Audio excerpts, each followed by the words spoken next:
This is the Distinctly Detroit podcast, the only pod that explores why one wants to be in the D.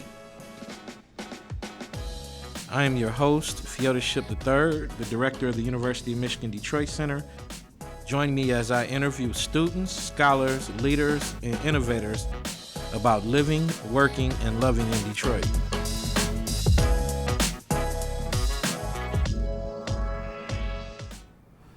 All right, good day, and welcome to the Distinctly Detroit podcast, coming to you from the University Room at the University of Michigan Detroit Center. I'm your host, Feodies, and this is the only podcast that explores what makes one want to be in the D.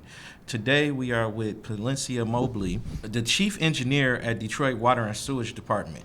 Ladies and gentlemen, let's welcome Palencia Mobley. Thank you. Yeah, thank you for coming out and joining us today. We really appreciate it. I'm going to start off first with, how would you describe your job? So my job is extremely busy. I am responsible for overseeing all of the infrastructure renewal projects in the city of Detroit. So it's a very fancy way of saying replacing all the water main, renewing all of our sewer infrastructure, and implementing our green stormwater infrastructure plan. The other things that I'm not responsible for, post-Flint, there's a requirement in the state of Michigan to change lead service lines. And so that portfolio of work also falls under me. Okay, sounds cool. So now you're an engineer by training and education. What inspired you to pursue engineering as an education? Well, I was always really good at science. I really liked science. I went to Bates Academy for middle school, elementary and middle school. And we had a teacher there, Mrs. Peterson, and I was a little bit of a teacher's pet at the time.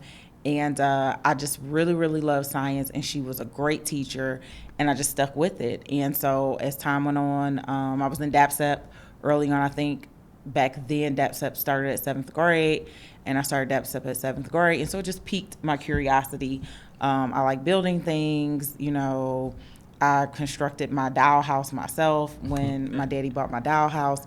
So it's just something that I've always enjoyed doing. And when it was time to apply for college, and it's kind of funny at the time, when I was applying to U of M, I wanted to be a biochemical engineer. That wasn't even a discipline. That is now a discipline, but it didn't even exist as a discipline at the time because I have an interest in life sciences, and I want to be able to blend the more technical aspects of making something with the human body. So at the time, biomedical engineering was a discipline, but it also wasn't a bachelor program. You had to get a master's. So I ended up studying chemical engineering, and really can't say I enjoyed the coursework.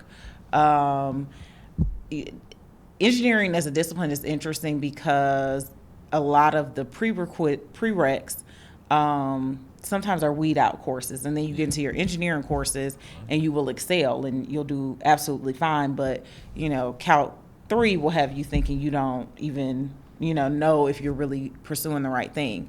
And that was it. I got a friend from U of M Engineering. He says one of the mottos they had when he was an undergrad was U of M Engineering, where your best hasn't been good enough since 1817. That's how hard the program is. That definitely could be said about the prereqs. Now, irony is, in my actual engineering courses, I did very, very well. Okay. But those prereqs, the differential equations, those are the things that were like, oh, what is this?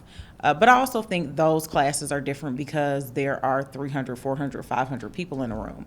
And one of the challenges with engineering, and then particularly at a school like the University of Michigan, is if you're someone who has been labeled as gifted your entire life, or you tested in a certain percentile your entire life, you get to U of M and you're now normal. There's nothing different, so to speak, about you when it comes to, you're with your peer cohort everywhere. And so it's harder to stand out. So I think that also takes some adjusting to as well. Okay. Yeah. Go blue. Now, something growing up, I'm too from Detroit, and growing up, one of the things my mother used to always impart on me was that the water, people really valued the water in Detroit. They feel it's really important, and the control. So you are a steward of one of the most valuable resources in this region, that being the water. How do you view that responsibility? So that responsibility is great. It's interesting. It's not the same as it was 10 years ago. When the city filed for bankruptcy, we split the water department into a regional water authority, Great Lakes Water Authority, which I helped formulate, and the retail business, which is Detroit Water and Sewage Department. So Detroit still owns the assets. It leases them to the Great Lakes Water Authority, but they're responsible for the treatment. So all of the water plants, the wastewater treatment facilities, the wet weather facilities, the pump stations, they operate all of those things. And one of the things that still remains true is we have the best tasting water in the country. And so we are very, fortunate from that standpoint, but also look at water as an opportunity economically and as an economic engine. And I think oftentimes we take it for granted because it's something you turn on the tap, right? And it just comes out and it's always there. And we don't realize in this region the power we have with water. If you look out west, they have very intricate water rights and requirements around how you can pull water and, taking water across county line. I mean, it's very, very intricate. And here we don't have that. We have this abundance in the Great Lakes, which is 20% of the world's fresh water source. And so we really don't harness the power of that water to drive the economic engine of Southeast Michigan and, quite honestly, the state of Michigan the way we could. It's interesting. That's never quite thought about it like that. So you touched us on a little bit, but what is the relationship between DWSD and the Great Lakes Water Authority? So I call it, I liken it to a divorce. Where, some things go one way, some things go another way, but you still have a mutual interest, right? And that mutual interest is the water and the system as a whole. And so the city of Detroit receives a lease payment in the amount of $50 million annually from Great Lakes Water Authority. And that was because during bankruptcy, it was determined that the most prudent thing was to keep the water utility public, and that any assets from within that system, any revenues within the system, shouldn't be used to pay down debts from the general fund or obligations associated with the city's general fund, that it should be used for reinvestment in the system. And so that reinvestment comes by way of Detroit receiving a $50 million lease payment, which we use to renew the water infrastructure and the sewer infrastructure. Were it not for that lease payment, we would really be struggling to replace water main and renew sewer assets in the city of Detroit. Okay, that's cool.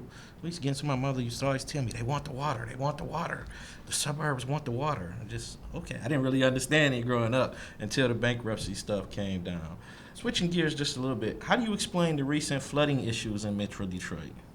So climate change is real.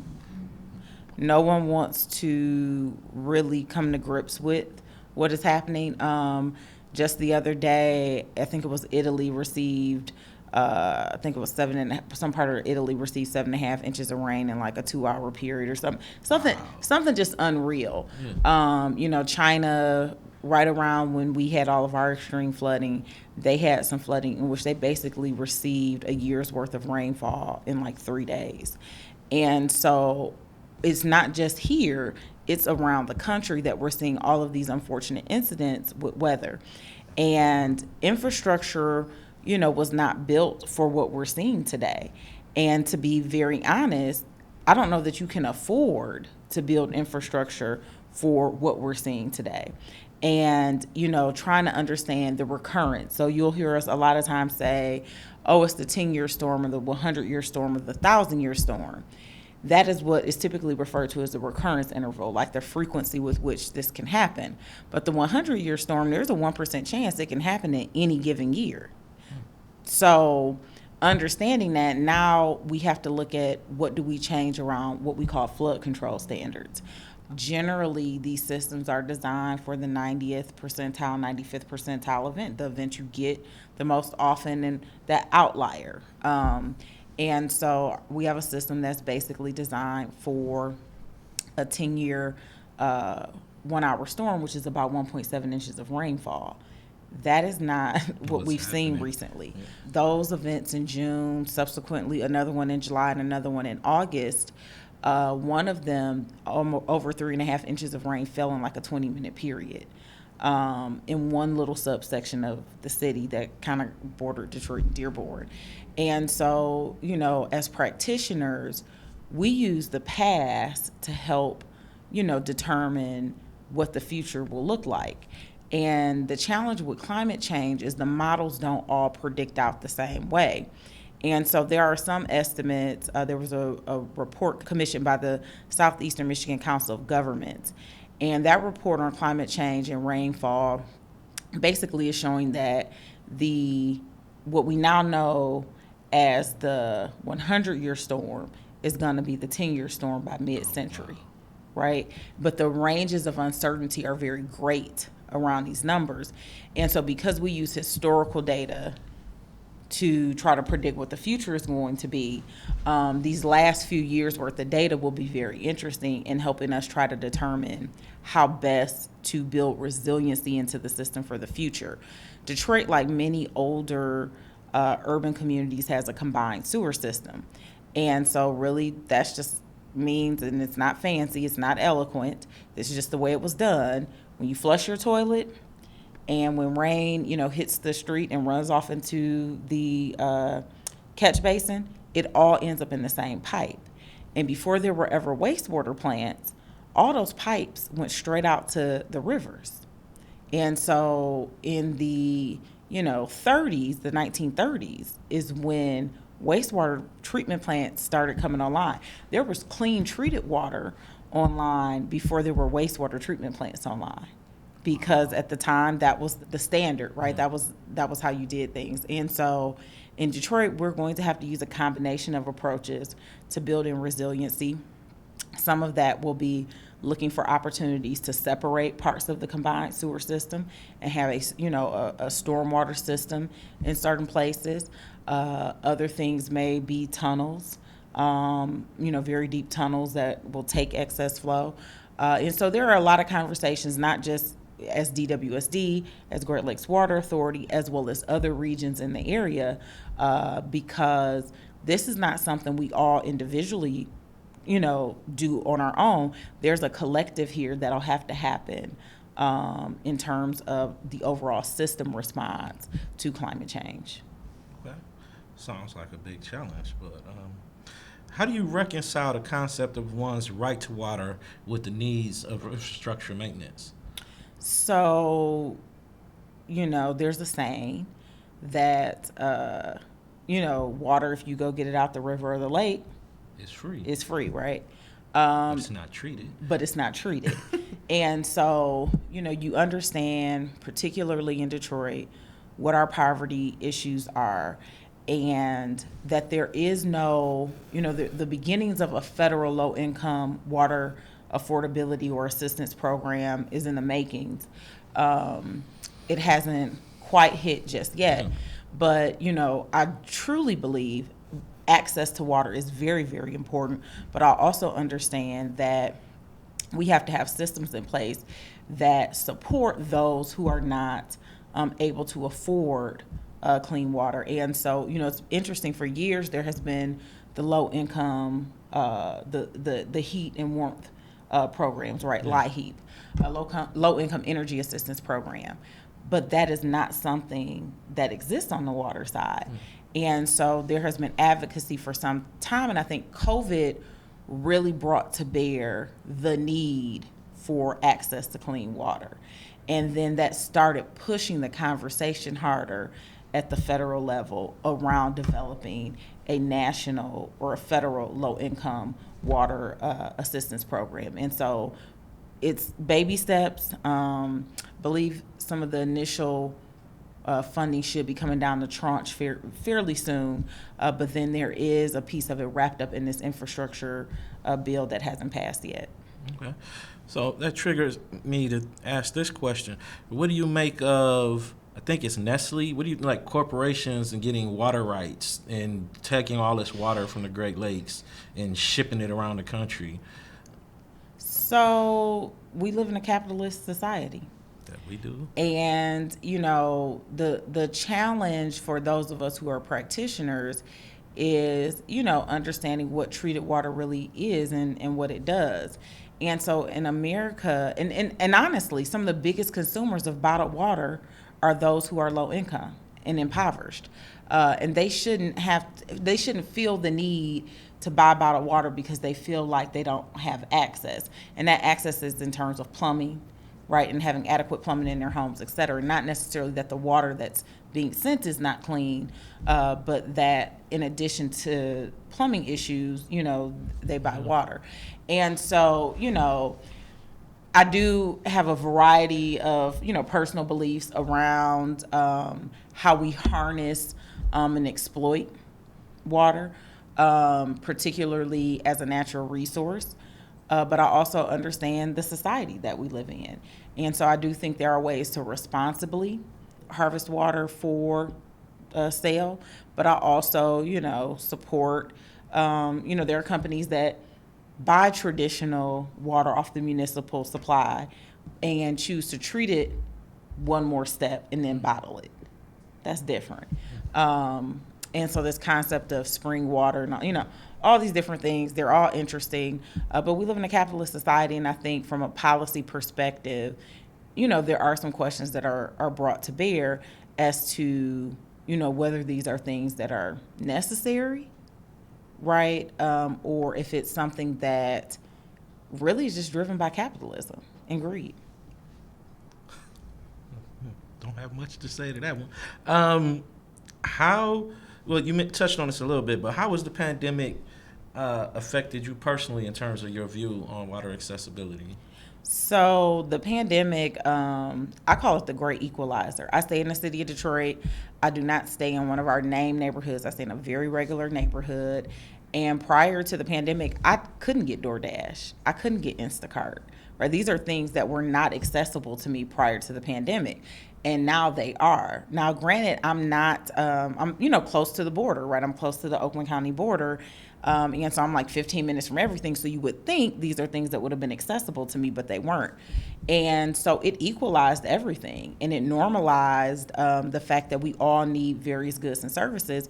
And it also shows to me the power of the dollar.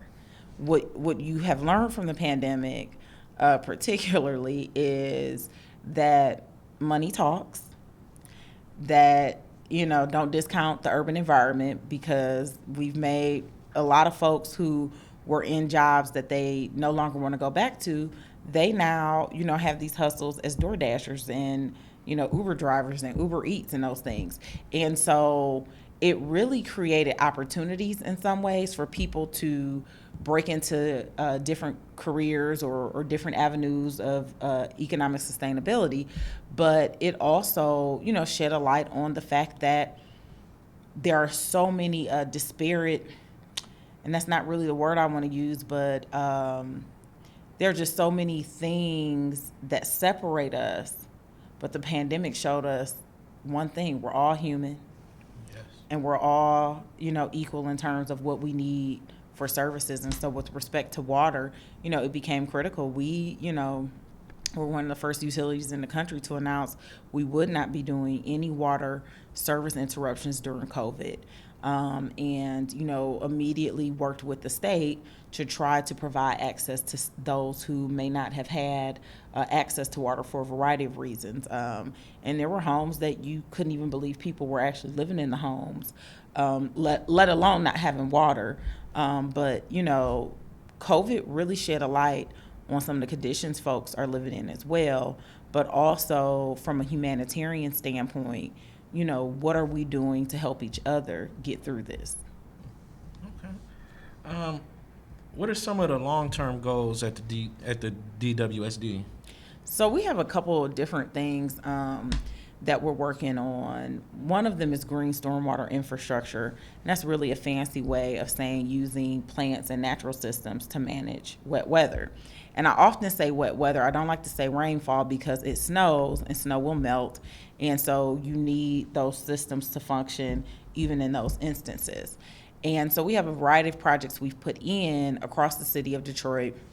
We have about 16 projects that are managing about 60 million gallons of stormwater a year, which is really, really great because when I started at the department, we really had only been putting the trees in. And this is part of a permit obligation, a regulatory obligation that we have. So long term, we have a variety of projects we're looking at, conceptual projects that really would knit together the fabric of different parts of the city and provide an amenity and a benefit from a landscape perspective, but also provide functionality in terms of managing wet weather. So those are some of the long-term things. Of course, continuing to renew water and sewer infrastructure and making those investments. And we, have made investments across the city. We're completing work in Cornerstone Village neighborhood, as well as North Rosedale Park. We have some work going on in the New Center area right now. We have work, throughout the city of Detroit. We pretty much have done most of Outer Drive, East and West Side, over the course of the last few years. Okay. You touched upon this a little bit in terms of equity, and that. What are some ways we can advocate for environmental justice in Black and brown communities? That's an interesting question. Oftentimes, I'm not a planner. I often look at how things are laid out. So if you think about certain parts of the city that used to be very industrial, right? People walked to work. So the houses were very close to those industrial sites. But now we know that various industries can cause varying levels of pollutants. And so when you know better, you do better, you work smarter. And so, you advocate for the right types of environmental controls when these different facilities go in. But I also think it comes down to land use and planning and cities taking, very proactive approaches. So different things that cities can do is require buffers be put in around industrial facilities where you have, trees and things of that nature, so they can begin to offset some of the things that may be a byproduct of whatever industry is coming in. So cities have a very big role in designing policies that protect Black and brown communities. Okay. And are you aware of any grassroots or community groups that are working on solutions to clean water or addressing clean water issues in the city? So there are a variety of groups. I don't like to mention any particular group by name because there are a lot of different folks and groups that work on water access and water rights. So I don't want to call anybody out in particular because that thing, you say one name and you forget one then, it's a problem. But through the Great Lakes Water Authority, the RAP program, Water Residential Assistance Program, was developed. And so the Great Lakes Water Authority puts 0.5% of all revenues into a fund that is used to pay the bills of low-income residents across the service area. And what was found is residents in other communities weren't accessing it. And so the Great Lakes Water Authority Board takes a vote at the end of the year, and whatever funds haven't been used, they have the past few years redistributed those funds to communities like Detroit and Highland Park, and I believe Flint. Okay. So there is stuff going on. That's good to know. And you're right. You don't want to get caught out there and leaving anybody out. I don't want to leave anybody out. Okay. We're going to switch it up just a little bit. We're almost at our time, but got a few questions we like to ask all our visitors. And curious to know, what are you reading right now? So I'm actually reading, and I'm going to mess up the name, but I'm reading a book on the power of manifestation. I am not a big nonfiction reader, for lack of a better way to say it. I tend to like to read urban fiction. Okay. And so during the pandemic, I wanted to expand my reading choices. And so the book I'm reading, I think it's called Ask and It Is Given. Okay. What are you listening to? Pods, music? So right now, I'm kind of stuck on an album that came out a couple months ago by Snow Allegra. So I really, really like her. I like a lot of urban, shouldn't say urban, but neo soul, R&B. I like a lot of new artists. So Masego, Lucky Day, folks like that. Okay, need to look that up. What's your favorite restaurant in the city of Detroit? Oh, I don't know. That's a good one. Maybe I feel like I don't know because we haven't really been eating out a lot. We did the Rattlesnake Club a lot this summer, and that was great. But probably one of my just favorite places, to go and have a good meal. Central Detroit is a place I like, and then of course Cutters. Cutters was always the spot, after a good hang. Okay. What is your favorite place to hang out or socialize in the city? I don't know. I don't hang anymore. COVID has completely messed up my social life. I don't know. That's Home. A good one. I guess now home in my garden, my backyard, my front porch. For a lot of my friends who needed to get away, my front porch really kind of became like the haven. So my front porch did become the hangout last summer and this summer. But prior to the pandemic, I don't know. I can't say. Like I'm one of those people who I like to go to different events. Okay. So concerts, things like that. I love going to different events. So I can't say that there's always one place that I'm not the Cheers person. In my 20s, yes, it was Floods. In my late 30s and 40s, no. Okay. Well, are there any traditional Detroit events that you like going to regularly? I'm going to mess up the name. River Days. Okay. Yeah. I love River Days. And in all honesty, I'm, a season ticket holder for Shane Park. Okay. Well, the Aretha. That is the name now, the Aretha. Yeah. I love live music. It is my absolute favorite thing to do. And so... That's what you do. That's what I do. Okay. And if a friend of yours would come into Detroit from out of town, what was one thing you would tell them they had to do while they were visiting the city? I would say the Riverwalk. Okay. One of the most beautiful things, Riverwalk and or Belle Isle, but one of the most beautiful things in the world is to watch the sun rise on the horizon over the water. And there's such a sense of peace and calm that I get from being around water. That I would say the Riverwalk, because it is completely transformed. If I think about being a kid in Detroit and not having that, but having that now and just what a difference it makes, the Riverwalk. Okay. Any last thoughts you want to leave with our audience? Just that I love the city of Detroit. I am a Detroiter through and through. I'm as real as it gets when it comes to being a Detroiter. I love being from here. I wear the city on my heart and my sleeve and my face, wherever I can put it. That old English D is there. And, Detroiters have a true appreciation for hard work. And we love our city and we're committed. And so I will always be a Detroit girl. You all will not get rid of me. I will be here. And I always tell my staff, you all probably think I live in some fancy neighborhood in some gated community, but no, I stay off 7 Mile. And so that is what it is. Where can we find you?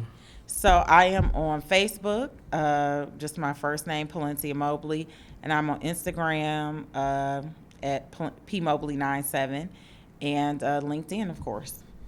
And you can always find me at work or on the news when there's a problem. Yeah. All right. And that, ladies and gentlemen, is Palencia Mobley. Thank you all for listening, and talk to you soon.